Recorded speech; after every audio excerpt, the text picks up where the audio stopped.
우주의 혼돈에서 어떤 새 양식을 발견하고 온 영혼으로 괴로워하면서 그것을 서투르게나마 표현하려고 했던 것이 아닌지, 그는 자기가 느낀 어떤 것을 전달하지 않고서는 배길 수 없었고 오직 그것을 전달해야겠다는 생각만을 가지고 그림들을 그렸던 것이다. 안녕하세요, 몽글스입니다. 이 영상에는 책의 주요 내용이 포함되어 있으니 원하지 않으시면 책을 완독 후 함께 해주세요. 한 남자가 어느 날 갑자기 안정적인 삶을 버리고 오직 그림을 위해 가족을 떠납니다. 남루하고 궁핍한 생활은 개의치 않고 오직 자신의 열망만을 추구하는 남자. 그는 천재일까요, 기인일까요? 첫 번째로 펼쳐볼 책은 서머싯 몸의 달과 6펜스입니다.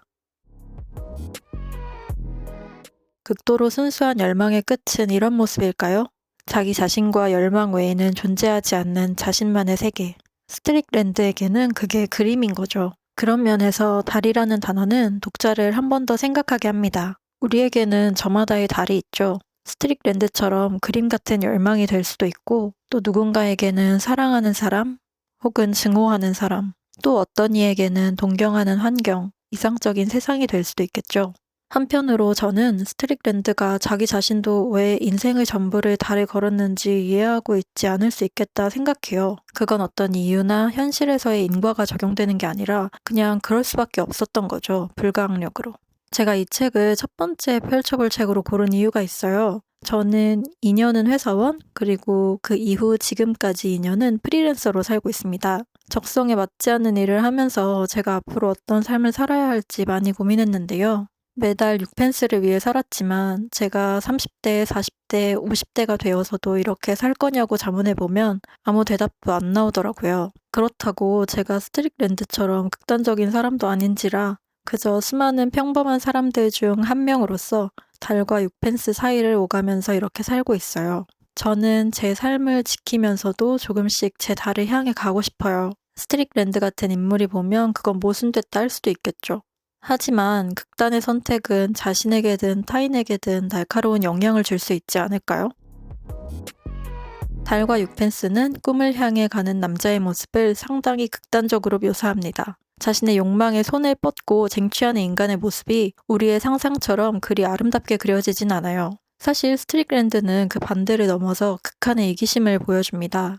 타인에게 상처 주는 것을 주저하지 않고 심지어는 자기 자신을 열악한 환경에 노출시키는 것도 전혀 개의치 않아요. 많은 부분에서 마치 자기 자신 외에는 모두 한심한 멍청이라는 듯이 보는 그런 모습들이 나오는데요. 그런 모습이 누군가에게는 강렬했던 걸까요? 블란치는 불나방처럼 그에게 뛰어들죠. 한편으로는 또 이해가 되는 것이 사실 사람은 일상적인 것을 초월하기가 어렵잖아요. 어떤 부분에서는 불가능에 가깝죠. 내가 쉽게 하지 못하는 것을 기꺼이 선택하는 사람을 보면 그것에 대한 묘한 호기심, 동경심, 그리고 강한 매력을 느낄 수 있다 생각해요. 하지만 블란치는 비극적인 끝을 맺고 그로 인해 스트로브의 인생도 큰 변화를 맞이합니다. 이런 것들이 스트릭랜드에게는 큰 문제가 되지 않아요. 그저 개의치 않는 것에 넘어서 의식 자체를 하지 못하는 것 같이 보였어요. 나의 욕망을 위해 타인의 인생을 마구 휘두르는 태도를 보며 인간이 무언가를 극도로 열망하며 이런 모습이 나오는 것인지, 혹시 내 안에도 이런 모습이 있는지 생각하게 됩니다.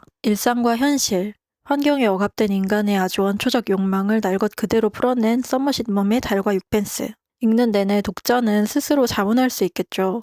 나에게 있어서 6펜스는 무엇이고 달은 무엇인지, 달이 나에게 어느 정도의 의미가 있는지, 6펜스를 지키는 것이 나의 욕망을 진정으로 채워주는지. 지난 2년 동안 저는 6펜스를 선택했어요.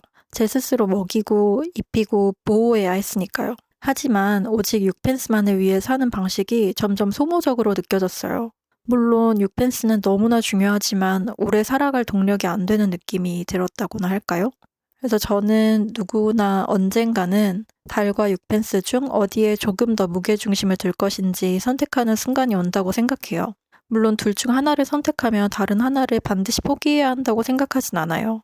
49대 51처럼 미세하게 차등을 둘 수는 있잖아요. 그런 면에서 저는 제 나름대로는 꽤나 과감하게 6펜스의 비중을 조금 줄이고 달에 손을 뻗고 있어요. 그 끝이 어떻게 될지는 아직 미완의 얘기겠죠. 오늘은 서머싯 멈의 달과 6펜스를 펼쳐봤어요. 여러분에게도 가끔 올려다보게 되는 달이 있나요? 이 책이 여러분에게는 어떤 의미였는지, 여러분만의 달과 6펜스는 무엇인지 댓글로 공유해주세요. 지금까지 일단 펼쳐볼게요 첫 번째 책, 달과 6펜스였습니다.